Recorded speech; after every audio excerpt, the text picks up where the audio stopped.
Morning in the bookshop. The city of Tokyo, known the most for its neon lights, high-speed trains, and bustling districts, holds quiet secrets tucked away like pressed flowers between the pages of a beloved book.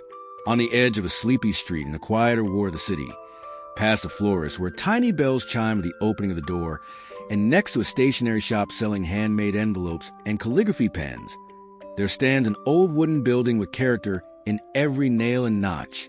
Its wooden sign, faded by the seasons, hangs proudly from two iron brackets above the front window. It reads in careful brushstroke letters, Komorebi Bookshop.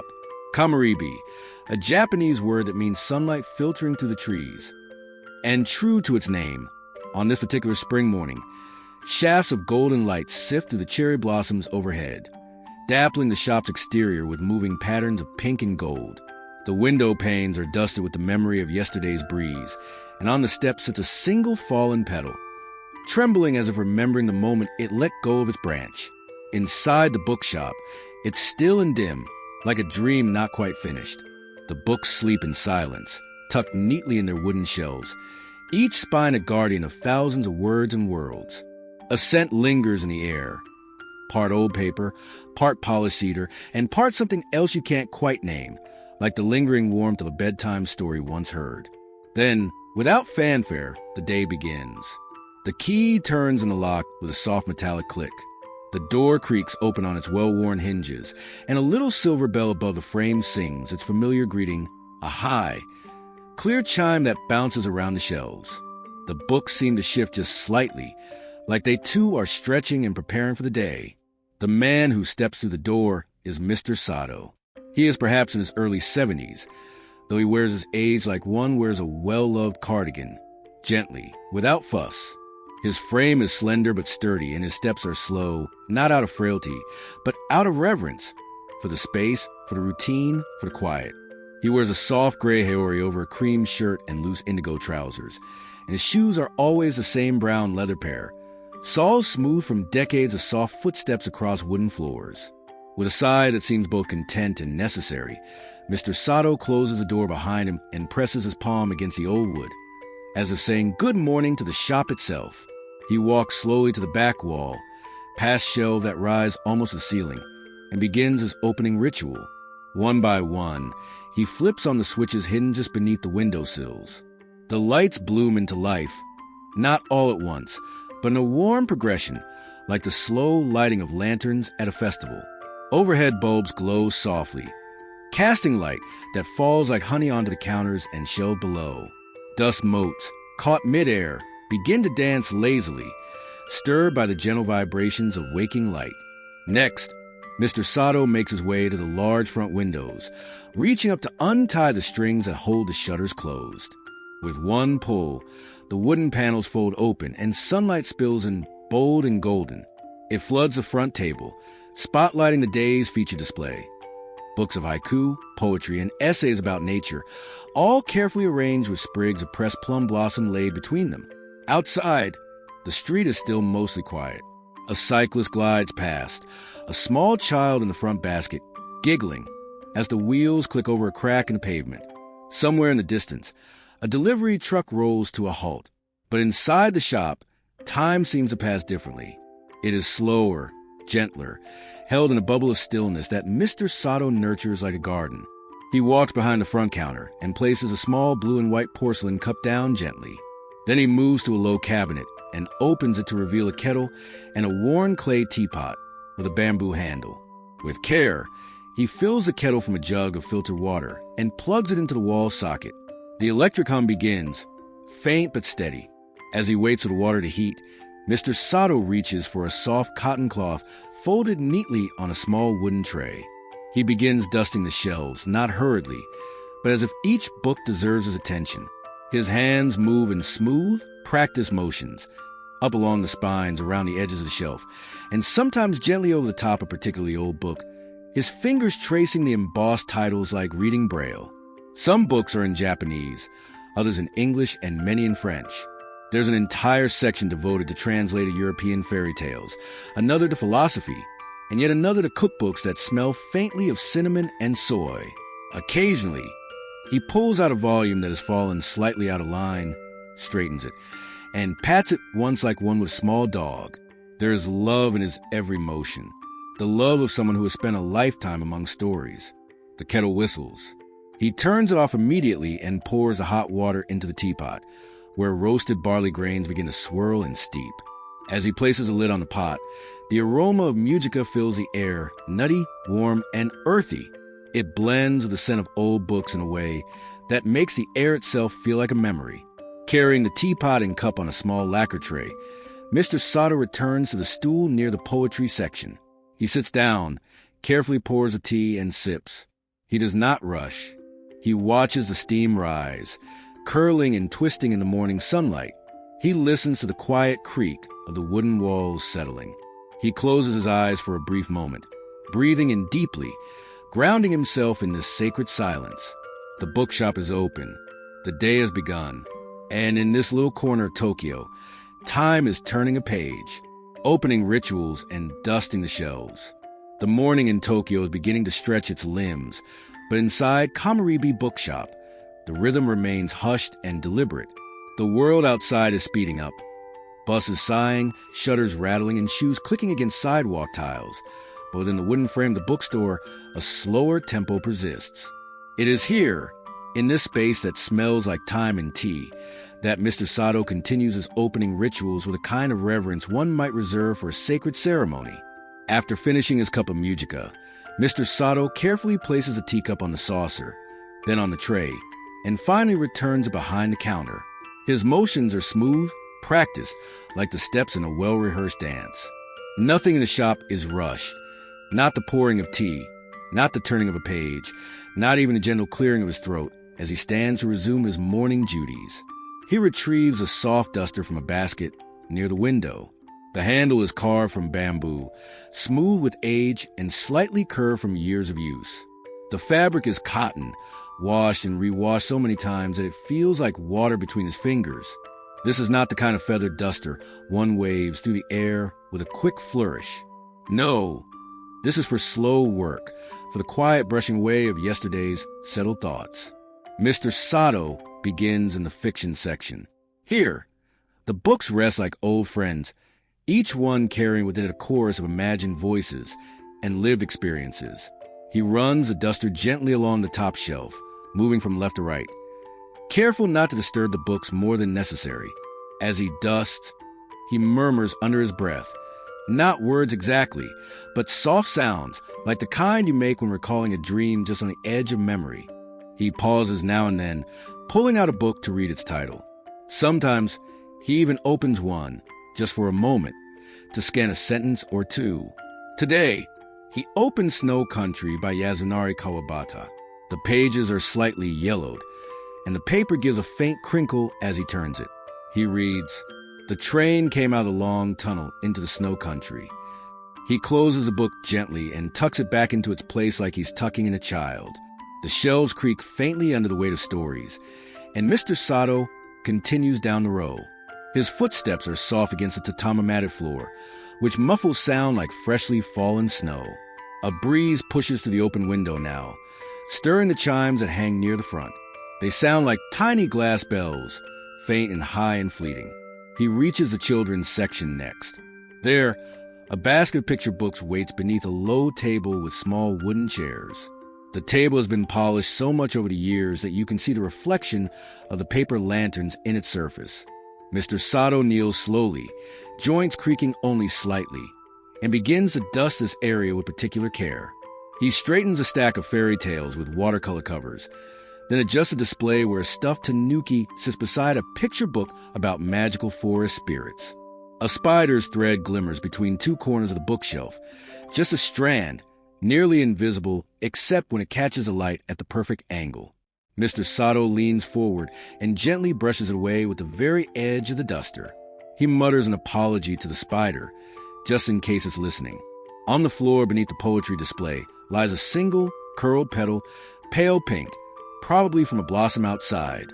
Mr. Sato picks it up between his thumb and forefinger, and instead of tossing it, he places it inside the front cover of an anthology of Basho-esque haiku. A small smile tugs at the corner of his mouth as he reads. A world of dew, and within every dewdrop, a world of struggle.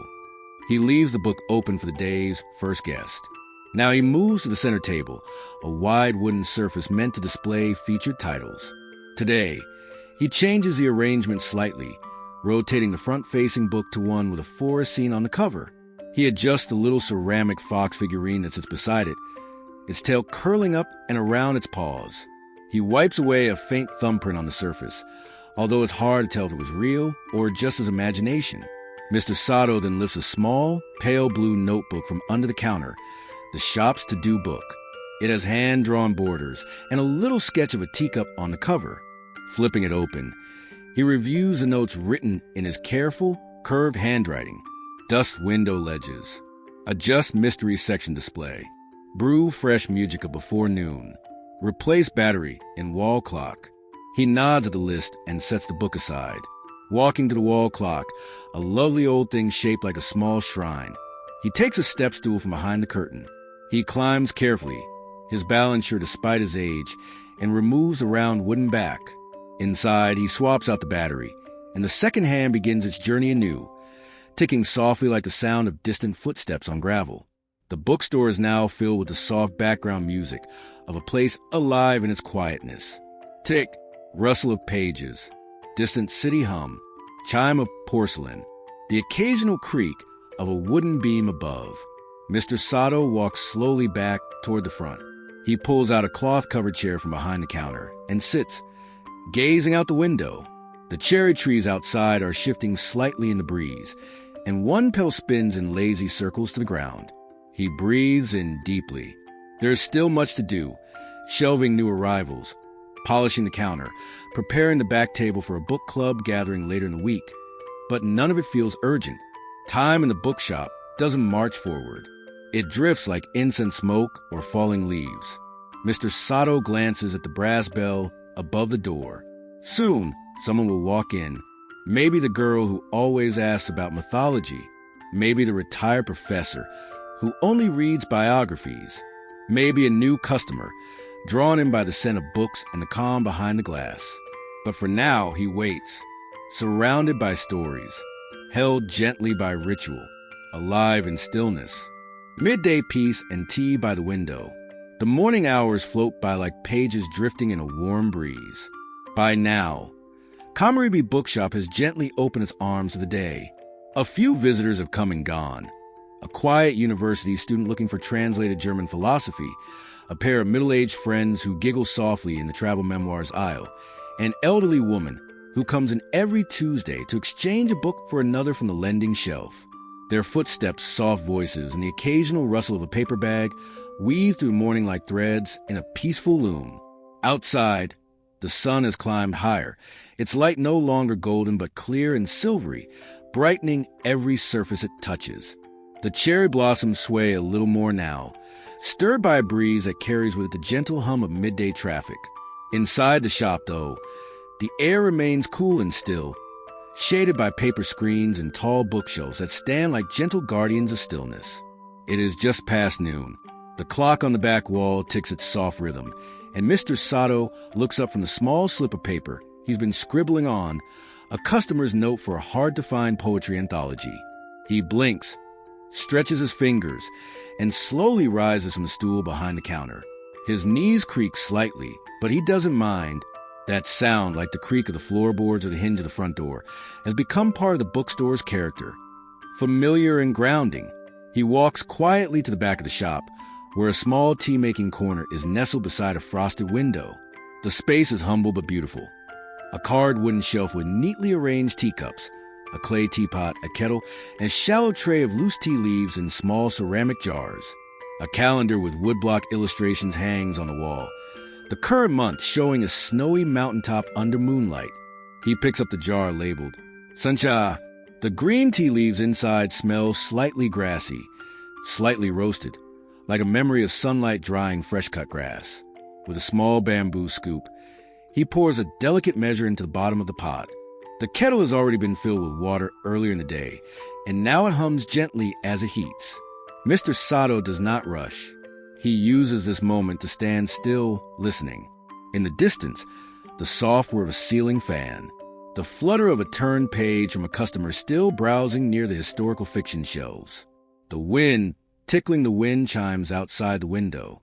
When the kettle begins to whisper its readiness, he switches it off and pours the hot water into the pot in a slow, steady stream. The water hisses slightly on contact, and the leaves begin to dance, releasing their scent, bright, clean, and calming. He lets it steep, using the pause to wipe down the tea tray with a soft cloth. Another small act of care. He lifts a handmade cup from the shelf, a gift from a potter friend in Kyoto, and pours the tea with steady hands. The steam spirals upward, mingling with the sunlight. Cup in hand, Mr. Sato returns to the front of the shop and lowers himself onto the cushioned chair by the large window. This is his favorite part of the day. Not for the tea itself, though he does enjoy it, but for the pause it offers. A pocket of peace stitched right into the middle of the day. He takes a slow sip. The tea is warm and grassy, with a gentle bitterness that lingers just long enough to be noticed before fading into a soft sweetness. His shoulders lower, his spine relaxes. The air around him feels quieter somehow. Outside, the street moves with quiet energy. A delivery man unloads boxes at the corner. A young woman passes by pushing a bicycle, a straw bag filled with green onions and a novel peeking out. A boy in a school uniform walks by, his mouth full of melon bread, one headphone dangling. The view from the window is not grand, but to Mr. Sato, it is perfect. A living story, unfolding moment by moment. He watches the leaves flutter on the branches, their edges catching the sun. He watches the shadow of a cat pass by on the opposite wall, though the cat itself is never seen. He takes another sip of tea. He thinks of nothing and everything at once. The way people have always come to books when they're lost, the way tea can taste like a season, the way time softens in places filled with stories. His gaze drifts to the handwritten note beside the register. Take your time. Breathe. This is a place to rest. Customers often smile when they see it. Some take photos. One woman even asked if she could copy the quote into her notebook. Mr. Sato had nodded, touched but wordless. He places his teacup down on the small table beside the chair and leans back slightly, just enough to let his shoulders touch the chair's cushions fully. For a moment, he closes his eyes, not to sleep, but to listen more deeply, to the quiet, to the breeze, to the beating heart of the shop. He remembers how the bookstore smelled when it first opened 40 years ago, of pine wood, glue, and ink, how his daughter used to draw doodles on unused price tags, how he used to mark each new book arrival with a tiny asterisk in his ledger, as if the stars themselves were watching over the stories arriving on his shelves. He breathes in and opens his eyes again. The tea is still warm. He reaches for a thin volume on the windowsill, a collection of essays on silence. He opens to a random page and reads a line aloud, just under his breath. Silence is not the absence of sound, but the presence of peace. He smiles faintly and places the book back down. The bell above the door rings. A young woman steps in, cheeks pink from the wind, a tote bag on her shoulder. She bows slightly and offers a quiet hello. Mr. Sato stands slowly, nods in return, and moves behind the counter. He is no longer just a man with a teacup. He is the bookseller once more, the guardian of stories, the silent guide to wandering readers. And yet, as he returns to his place, he does not rush. The cup still sits on the small table, half full. The window remains open to the soft light, and time, like steam from the tea, continues to drift gently in the air. Afternoon light and quiet customers in the aisles. By the time the clock hands approach 2, the light in Komorebi Bookshop has changed. The bright, silvery tones of late morning now give way to a golden warmth. Sunlight spills through the open windows in broad slants, casting soft-edged shadows of window panes across the tatama floors and book-laden shelves. Dust motes float visibly in the light, tiny dancers in a lazy ballet. It's the kind of light that seems to invite stillness, as if whispering, slow down, linger, breathe. Mr. Sato senses his shift not only in the light, but in the rhythm of the shop itself. There's a pause, almost imperceptible, in the outside world, that moment between the bustle of lunch and the return to office desks, classrooms, and cafes. The city exhales briefly, and in this exhale, The bookshop becomes a sanctuary. A soft jingle rings out as the door opens, not abrupt, but gentle, like the bell knows how to announce without disturbing. A woman enters, perhaps in her 30s, with a linen tote bag slung over one shoulder and her long hair tied loosely with a piece of red ribbon. She bows politely to Mr. Sato, her lips forming a quiet konnichiwa. He returns a gesture with a slight nod and a warm smile. No words are exchanged, not yet. They are unnecessary here. She walks toward the philosophy shelves, her steps muted by the tatami. Her fingers trail gently over the spines of books as if greeting old friends, pausing here and there. On a worn paperback of the Tao of Pooh, a slender volume of Simone Weil's essays, a hardbound translation of Rilke's letters to a young poet. She chooses one and sits on the woven cushion tucked into the alcove beneath the window. There she stays, reading quietly, a strand of hair catching the light like a silver thread. Moments later, another customer enters. This one is a child, no older than 7, holding the hand of her grandmother. The girl's hair is in pigtails tied with sky blue ribbons, and her eyes shine with that particular blend of curiosity and wonder only found in children and dreamers. Her grandmother greets Mr. Sato, who bows low in return, recognizing her at once. She visits every Friday, always bringing her granddaughter, who insists on picking one book to borrow, even if she can't yet read all the words. The child lets go of her grandmother's hand and walks straight to the children's section in the back corner, a space filled with picture books, story cushions, and a tiny low table with crayons and paper. She flops down on her knees with the unfiltered energy of youth, but quiets herself quickly, as if the very walls have whispered to her to be still. She begins flipping through a book with watercolor rabbits on the cover, each page a soft landscape of whimsy and color. Her fingers are small, but she handles the pages with care. Mr. Sato watches from behind the counter and feels a small ache, a good ache, the kind that comes when you see a seed of joy being planted in someone else's heart. The grandmother browses the gardening section. She picks up a book on balcony vegetables, flipping to a page with diagrams of tomato trellises, and smiles to herself. Later, she will tell Mr. Sato that she grew tomatoes last year, but they were too watery. Maybe, she'll say with a chuckle, this book knows the secret. A few minutes later, the girl approaches the front counter with a book cradled in her arms like a sleeping cat. "Summa Mason," she whispers, holding it out.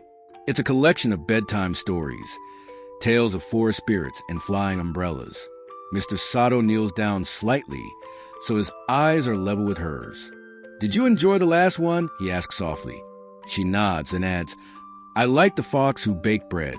I drew a picture of him." She pulls a folded paper from her pocket and hands it to him. On it, drawn in crayon, is a fox wearing an apron, standing beside a smiling oven with loaves rising inside. He takes the picture with both hands and bows his head slightly. "I think we should hang this in the story corner," he says. Her face brightens like the afternoon sun. He helps her grandmother sign the lending book and writes the date neatly in the margin. The child hugs a new book to her chest, and with a chorus of thank yous, they leave, the bell chiming like a soft goodbye. Back near the window, the woman in the philosophy section has now switched books and sits cross-legged, her tote on the floor beside her, a cup of tea in her hands, purchased from a tiny shop next door and permitted, quietly, in this bookshop, because Mr. Sato believes that tea and books are not enemies, but lifelong companions. She eventually rises, places her chosen book near the register, and whispers to Mr. Sato, "This place feels like a sigh I didn't know I needed." He smiles, rings her up, and wraps the book in brown paper, tying it gently with twine. A pressed blossom is tucked inside, a secret gift. The shop returns to stillness again. Outside, shadows stretch longer. The sunlight changes tone, becoming deeper, almost amber. It catches the top shelves now, kissing the hardcovers with golden light. Mr. Sato walks the aisles slowly, like someone tending to a silent garden. He adjusts a book that leans too far forward, tucks a tiny paper note in the corner of the shelf. "If you love The Little Prince, try this." He finds an origami crane tucked between 2 encyclopedias and leaves it there, untouched. Some mysteries are best left whole. And all the while, the shop breathes, Through the open windows, the chimes, the scent of pages, the quiet joy of people finding what they didn't know they were seeking.